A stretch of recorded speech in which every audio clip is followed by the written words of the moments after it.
Hi అందరికీ welcome back to our channel. ఈరోజు వచ్చేసి పచ్చిమిర్చి గోంగూర టమాటాతో కర్రీ చేస్తున్నాను.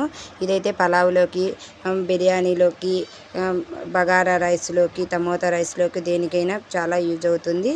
ఓకేనా, ఇది ఎలా చేయాలనేది ఫుల్ వీడియో తీస్తున్నాను చూడండి. అలానే మన వీడియో కొత్తగా చూస్తున్నట్టయితే సబ్స్క్రైబ్ చేసుకొని సపోర్ట్ చేయండి. అలానే వీడియో చూసేవాళ్ళు ప్రతి ఒక్కరు లైక్ చేయండి. మీరు లైక్ చేయడం వల్ల మన వీడియోస్ ఇంకా కొంతమందికి రీచ్ అవుతాయని నేనైతే అనుకుంటున్నాను. అలానే వీడియోలోకి వెళ్దాం. ఓకేనా, అందరూ వచ్చేయండి. గోంగూర అనేది నేను 2 కట్టలు గోంగూర తీసుకున్నాను. 2 కట్టల గోంగూరలోకి నీట్గా కడిగి క్లీన్ చేసి ఒక బాండీలో పెట్టేసి పచ్చిమిర్చి వేశాను. అలానే టమోటా వేశాను, పచ్చిమిర్చి, టమోటా, ఆనియన్ వేశాను, కొద్దిగా ఆనియన్స్ వేశాను. ఆనియన్స్ తర్వాత పసుపు వేస్తున్నాను చూడండి. పసుపు వేస్తున్నాను, చిటికెడు పసుపు వేశాను. పసుపు తర్వాత కొద్దిగా సాల్ట్ వేశాను. సాల్ట్ తర్వాత కొద్దిగా అల్లం ధనియాల పొడి వేశాను.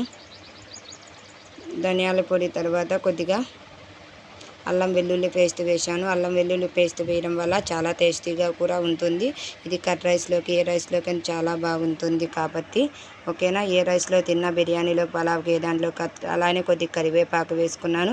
కరివేపాకు వేసుకొని ఒక గ్లాస్ మీద వాటర్ వేసుకున్నాను. వాటర్ వేసుకొని గ్యాస్ మీద పెట్టేసి మూత పెట్టేసి ఒక 10 నిమిషాలు ఉడకనిద్దాము. చూడండి, ఉడకబెట్టినాక ఎలా ఉంటుందో చూడండి. 10 నిమిషాలు ఉడికిన తర్వాత ఇలా వచ్చింది. వాటర్ అని ఆయిల్ ఉంటుంది కాబట్టి అలా మొత్తం ఒకసారి మళ్ళీ మిక్స్ చేసుకుంటున్నాను వీడియోలో చూపిస్తున్నట్టుగా చూడండి. అలా కలబెట్టేసుకొని ఒకసారి కలబెట్టేసుకున్న తర్వాత మళ్ళీ మూత అనేది కొద్దిసేపు మూత పెట్టేసుకుంటే కొద్దిగా బాగా వాటర్ అన్నీ మొత్తం ఎగిరిపోతుంది, మెత్తగా ఉడికిపోతుంది గోంగూర అనేది.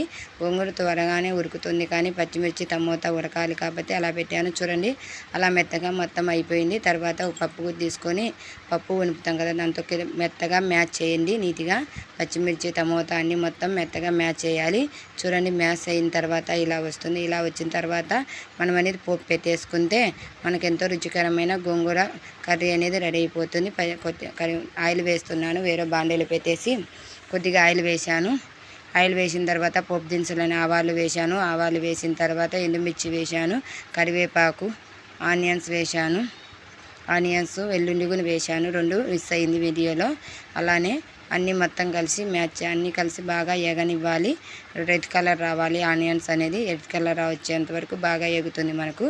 అలానే ఓకేనా, ఇది చాలా టేస్టీగా కూడా ఉంటుంది. ఒకసారి ట్రై చేసి చూడండి. అలానే పోపు పెట్టేసిన తర్వాత మనం చేసిన గోంగూరలోకి పోపు అనేది వేసేసాను. అంతే, వీడియో చూసినట్టు కర్రీ అయితే చాలా టేస్టీగా ఉంటుంది, చాలా ఉంటుంది. వీడియో నచ్చినట్టయితే లైక్ ఇవ్వండి, కామెంట్ చేయండి, సపోర్ట్ చేయండి. బాయ్ అందరికీ.